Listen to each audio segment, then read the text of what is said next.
हमारे स्वास्थ्य को खतरा में डाल रहे हैं दादा। आप you have no right to हमारे को पोटासियम दादा सर, देश भर में ई सिगरेट बैन हो चुकी है, क्या सदन में आपने अलाउ कर दी है? नहीं, कोई माननीय सदस्य को कोई भी सर, सिगरेट को वैसा टीएमसी के सांसद पी रहे हैं सर। ये वीडियो संसद परिसर का है। वीडियो में तृणमूल कांग्रेस के सांसद सौगत राय हाथ में सिगरेट लिए दिख रहे हैं। वीडियो की तारीख 11 दिसंबर 2025 बताई जा रही है, लेकिन इसने सोशल मीडिया पर तूल अब पकड़ा है। वीडियो में दिख रहा है कि तृणमूल के 80 वर्षीय सांसद सौगत राय हाथ में जलते हुए सिगरेट पकड़े हैं। तभी वहां बीजेपी के 2 सांसद पहुंचते हैं। देश के संस्कृति और पर्यटन मंत्री गजेंद्र सिंह शेखावत और टेक्सटाइल मिनिस्टर गिरिराज सिंह। दोनों नेता उन्हें देखकर हंसते हैं और ट्रोल वाले अंदाज में कहते हैं, सार्वजनिक स्थान पर सिगरेट पीना मना है, संसद परिसर में भी सिगरेट वर्जित है।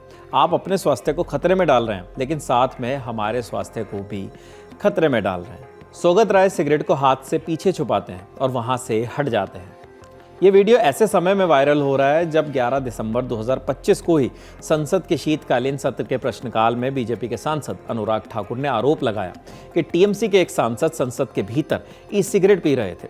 वहीं ई सिगरेट जो देश में बैन है, अभी तक किसी नाम की पुष्टि नहीं हुई है, लेकिन बीजेपी के आरोप लगातार चर्चा में बने हुए हैं। सांसदों के सवाल जायज हैं कि किस तरह से आप सार्वजनिक स्थल पर सिगरेट पीकर सांसदों की सेहत के साथ खिलवाड़ कर सकते हैं, और सवाल इसलिए और भी जायज हो जाता है क्योंकि इसकी टाइमिंग बहुत लाजवाब है। जिस दिल्ली से देश चलता है, इस वक्त वहां की भी सबसे बड़ी चिंता हवा ही तो है। दिल्ली का एयर क्वालिटी इंडेक्स लगातार बिगड़ रहा है और लोगों के गले में खराश, दर्द और सांस लेने में दिक्कत जैसे गंभीर लक्षण बढ़ गए हैं। ऐसे में सिगरेट वातावरण को नुकसान पहुंचाती ही है, लेकिन सवाल ये भी उठना चाहिए कि क्या सिर्फ सिगरेट वातावरण को प्रदूषित कर रही है?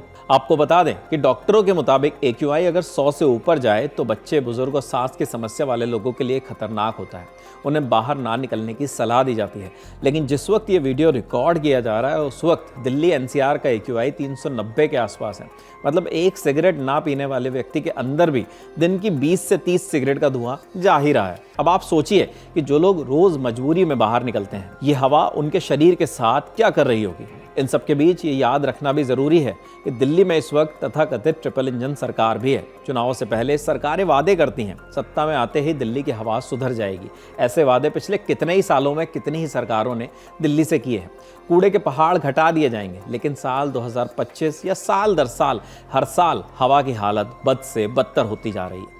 सिगरेट से आगे और बढ़े तो दिल्ली के मुख्यमंत्री रेखा गुप्ता ने हाल ही में कहा कि AQI एक टेम्परेचर है जिसे किसी भी तापमान वाली मशीन से चेक किया जा सकता है, और समाधान सिर्फ पानी छिड़कना है, जो वो कर ही रहे हैं।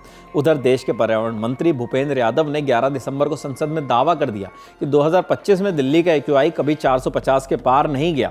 लेकिन इंडियन एक्सप्रेस की रिपोर्ट बताती है कि 11 और 12 नवंबर को दिल्ली के कई इलाकों में AQI 450 के ऊपर दर्ज हुआ। अगर मंत्री जी की बात को ही सही माना जाए तो भी क्या 450 AQI किसी भी सूरत में जस्टिफाइड किया जा सकता है? ऐसे बहुत से सवाल हैं, लेकिन ये वीडियो अपने आप में हमारे राजनेताओं के नजरिए को दिखाता है कि सिर्फ राजनीति के लिए ऐसी चीजें देश की जनता का किस तरह से भला कर रही हैं। नियमों को तोड़कर संसद परिसर में सार्वजनिक स्थल पर सिगरेट पीना किसी भी तरह से जस्टिफाई नहीं किया जा सकता, लेकिन उसी तरह से दिल्ली में हर रोज सैकड़ों सिगरेट जितना धुआं अपने अंदर लेने को मजबूर बच्चे, बूढ़े और जवानों के साथ हमारी सरकारें जो कर रही हैं, वो भी जायज नहीं ठहराया जा सकता। खबर लिखी थी हमारी साथी कनुप्रिया ने। आपकी जो भी राय है कमेंट बॉक्स में जरूर बताइए। मेरा नाम विपिन किराड़ है। देखते रहिए द ललन टॉप। शुक्रिया।